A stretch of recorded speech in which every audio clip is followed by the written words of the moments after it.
The definition of God, which is always a good thing to have, the definition is the original being from which all else derives.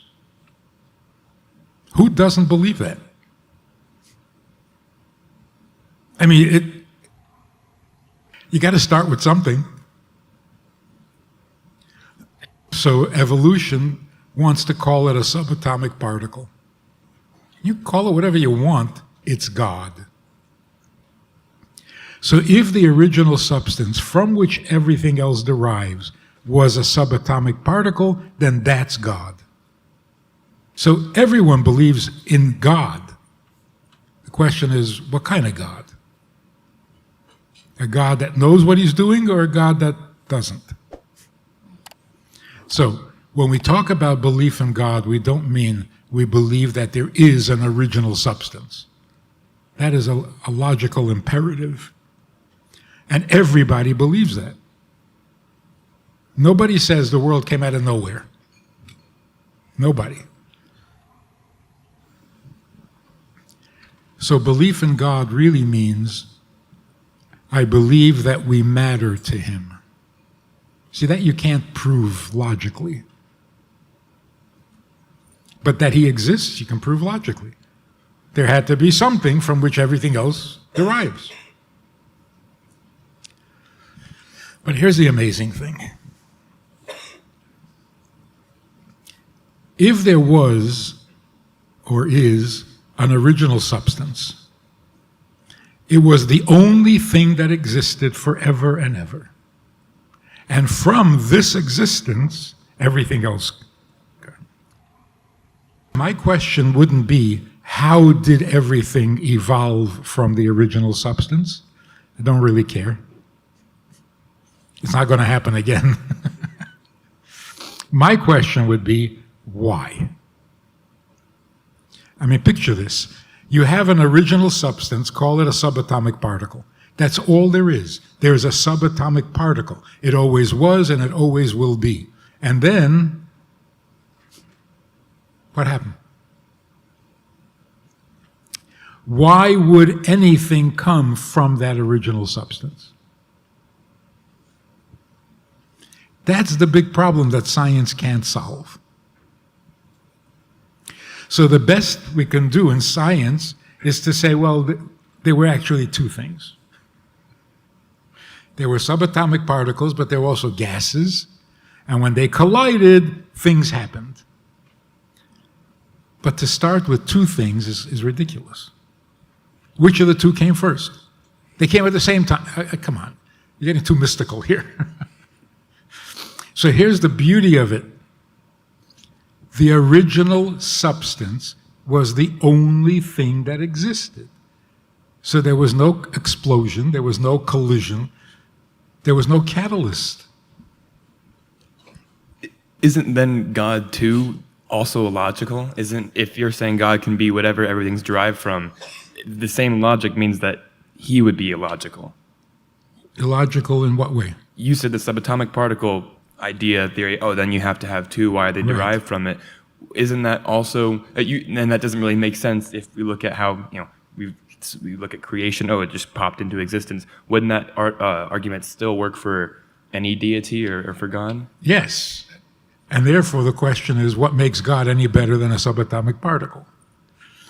So the only logical, convincing explanation, this original substance from which everything else derives has a will.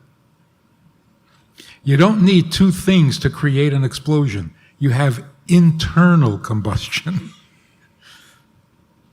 This being wanted something, so he created. That's the only explanation. Otherwise, we're stuck. Science has hit a dead end. Now you can say, yeah, well then the subatomic particle wanted to create the world, so it exploded. If it wanted to create the world, why don't you just call it God? Stop calling him a subatomic particle. So, what is it we know about God? And what do we mean by God? We mean an original being that always was, that has a desire. So what is the most fascinating, important thing about God? His desire. What did he want? Why did he do this? What is he after? Of course, the answer is Mashiach. A perfected world that lives by divine morality that can become eternal itself. After Mashiach comes, the world will go on forever.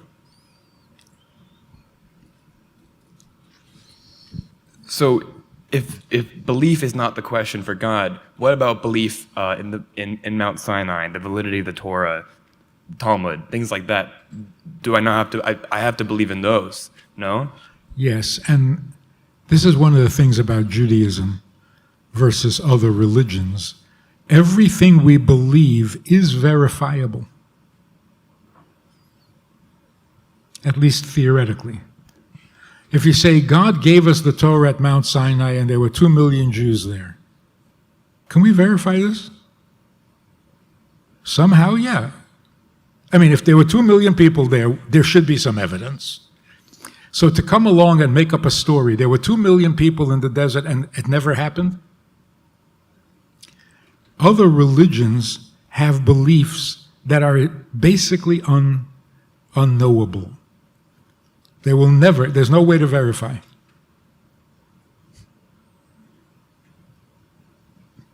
Some guy comes out of the desert and says, God spoke to me. How do you verify that? You can't. And that's how religion uses faith to control people. But everything we believe in Torah, and it is a belief, is verifiable. Today, even the resurrection of the dead is not as mysterious as we thought it was. You take one little bit of DNA and you can resurrect a dinosaur. The same dinosaur, not another one. You're right, you recreate it from its own DNA.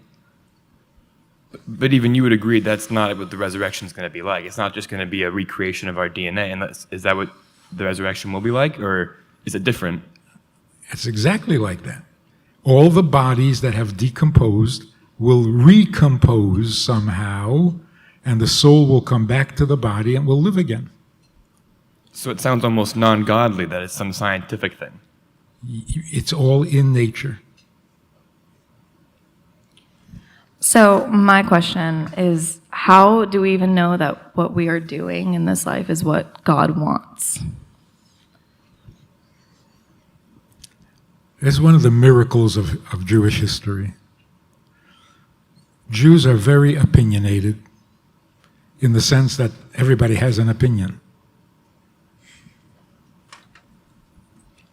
The Torah says that on the holiday of Sukkot, you should take the fruit of a beautiful tree. That's all it says. Now, we know that that's an esrog, a citron that grows in Calabria, Italy. It's been 3,000 years, and all these opinionated Jews, no one has ever suggested that the fruit of a beautiful tree is a mango or a kiwi. Never. We argue about whether we should do it or shouldn't do it, but nobody says, no, it's not a citron, it's a different fruit. That's almost a miracle. And the same with tefillin. All it says is write these words and bind them on your arm. Where do we get black boxes from? And no one in history has ever said, no, it's not a black box, it's tattoo the words on your arm. No. So it is a miracle that what God told us at Mount Sinai concerning mitzvah has never been challenged. The challenge was, I don't want to do it. Why should I do it? That's been a big debate. But what is it that God wants? Somehow we always knew. It never got confused. That isn't totally accurate. If someone does study the Talmud, they say that there ends up being two conclusions to an answer, and we've just followed one for like Beis Hillel or for another. We even have two different Talmuds, right? We have Yerushalmi and we have Bavel. So why do we know that we're on the right course? How do we know that even when it was written down that we collected the right things? We have some Mishnahs we didn't include. Yeah, there 2,000-year long game of telephone. It sounds like you could have messed that up. Yeah, it could. But all of those debates are in details. Like in the Tefillin, there are 4 scrolls, 4 chapters and the question is, in which order should you put the 4?